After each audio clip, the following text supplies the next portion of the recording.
Hi friends, welcome to my channel. ఈరోజు video చాలా ఇంట్రెస్టింగ్గా ఉందండి. వీడియోని ఎక్కడ స్కిప్ చేయకుండా ఎండ్ వరకు చూసేయండి. సురేష్తో జగదాత్రి ఇలా అంటూ ఉంటుంది, మోహన్ సింగ్ అనే పేరుతో మన ఇంట్లోకి వచ్చింది మీననని నాకు డౌట్గా ఉందన్నయ్య అని దాత్రి అంటూ ఉండగా, అయితే పోలీసులకి కాల్ చేయమ్మా అని కంగారుగా సురేష్ అంటూ ఉండగా, లేదన్నయ్య వచ్చింది మీననో కాదో అని కన్ఫామ్గా మనం తెలుసుకుంది పోలీసులకి కాల్ చేస్తే ఆ తర్వాత నువ్వు ఎందుకు కాల్ చేసావు, నీకేం తెలుసు మీననంటే అని ఇంట్లో వాళ్ళు అడిగే ప్రశ్నలకి నేను సమాధానం చెప్పలేక నా జాబ్ గురించి చెప్పాల్సి వస్తుందన్నయ్య.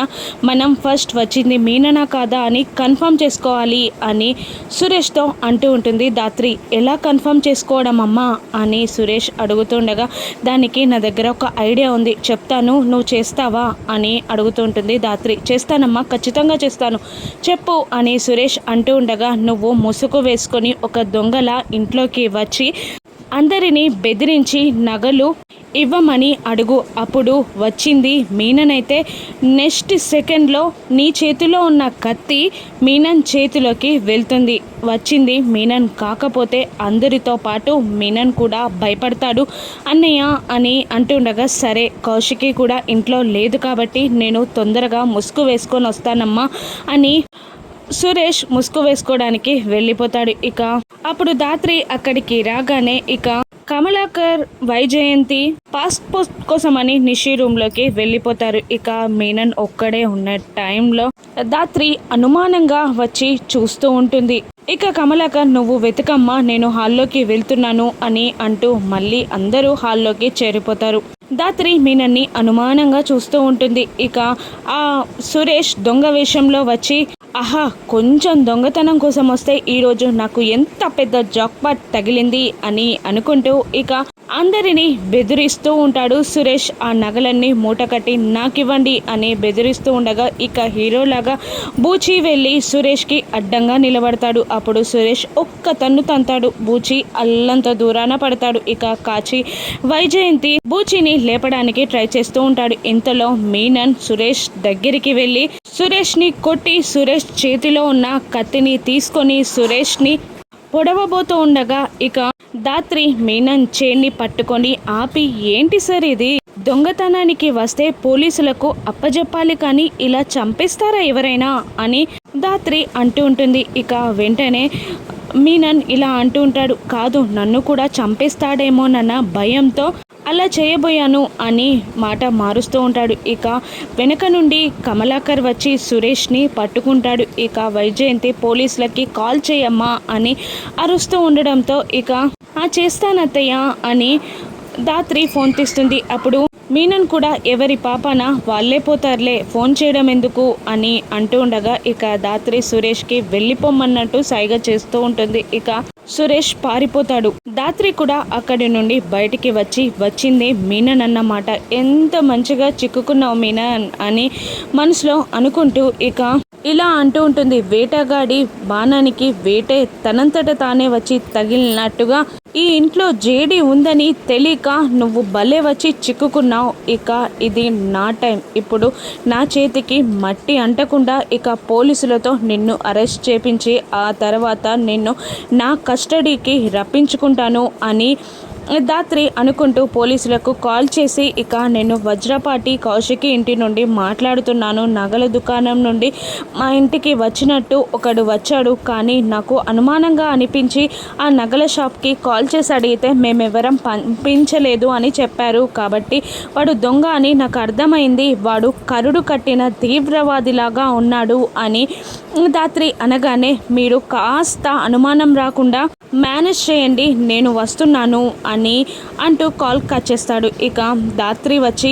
మీనంతో మాట్లాడుతూ ఉంటుంది. ఇక అప్పటికే వైజయంతి, కాచి బూచిని తీసుకొని వెళ్ళిపోతారు. ఇక కమలాకరేమో మళ్ళీ నిషి రూమ్లోకి వెళ్ళిపోతాడు. ఇక దాత్రి వచ్చి మీనన్ని, ఇక మీ టైం అయిపోయింది సార్ అని అనగానే టెన్షన్గా లేచి నిలబడతాడు మీనన్. ఇక దాత్రి, అదే సార్, మీరు నగల షాప్కి వెళ్ళే టైం అయిపోయిందని చెప్తున్నాను అని అంటుండగా మీనన్ నగలేవి ఫైనల్ కాలేదమ్మా, మీ కమలాకర్ మామయ్యతో ఒక్కసారి మాట్లాడి వెళ్ళిపోతాను అని మీనన్ అంటూ ఉండగా మా కమలాకర్ మామయ్య మీదనే ఉన్నారు రండి తీసుకెళ్తాను అని అంటూ ఉంటుంది ధాత్రి. ఇదే అదనుగా రూమ్లో అయితే పాస్పోర్ట్ ఈజీగా తీసుకోవచ్చు అనుకొని ధాత్రి వెనకాలే నడుస్తూ ఉంటాడు మీనన్. ఇక కమలాకర్ రూమ్లోకి వెళ్ళి ఏంటమ్మా ఇంత లేటా పాస్పోర్ట్ తీసుకురావడానికి అని అంటుండగా దొరకట్లేదు మామయ్య, లాకర్లో కూడా చూశాను అని నిషి అంటుంటుంది. యువరాజ్కి కాల్ చేయకపోయావా అని అంటుండగా సిగ్నల్స్ లేవు మామయ్య, కాల్ కలవట్లేదు అని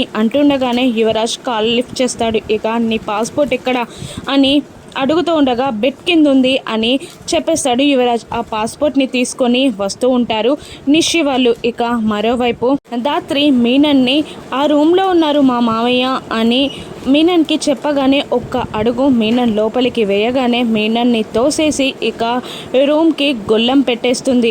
దాంతో ఇంట్లో వాళ్ళందరూ కిందికి దిగి వచ్చేస్తారు. ఏంటి ఏం చేసావు అని అందరూ అడుగుతుండగా లోపల నుండి మీనన్ తలుపు తీయండి అని అరుస్తూ ఉంటాడు. ఇక ఆ గొంతు మనకు నగలు తీసుకొచ్చిన వాడిది, ఇది వాడిని రూమ్లో పెట్టి లాక్ వేసింది అత్తయ్య అని నిషి అంటూ ఉంటుంది. ఇక తీయే ఏం చేస్తున్నావు అని నిషి, వైజయంతి, కమలాకర్ అందరూ అరుస్తూ ఉండగా ఇక ధాత్రి ఇలా చెప్పేస్తూ ఉంటుంది. అత్తయ్య వాడు మణికంఠ జ్యువెలర్స్ నుంచి వచ్చిన వాడు కాదు, నేను నగల షాప్కి కాల్ చేసి కనుక్కున్నాడు, వాడు దొంగ విధవ, అందుకే రూమ్లో పెట్టాను అని అంటుండగా ఇక సురేష్ అంటే మనమందరం మోసపోయామన్నమాట అని అంటూ మామయ్య మీకు తెలుసునన్న వారు అన్నారు కదా అని సురేష్ అడుగుతూ ఉండగా ఆహా ఇతను కాదు నాకు తెలిసింది, నా ఫ్రెండ్, వీడు నా ఫ్రెండ్కి తెలుసంట అంతే అని అందరూ తప్పించుకుంటూ ఉంటారు. ఇక నిషి వైజయంతితో ఇలా అంటుంటుంది, ఎలాగైనా అతన్ని పంపించేయండి లేదంటే యువరాజ్ బ్రతికే ఉన్నాడన్న విషయం బయటపడుతుంది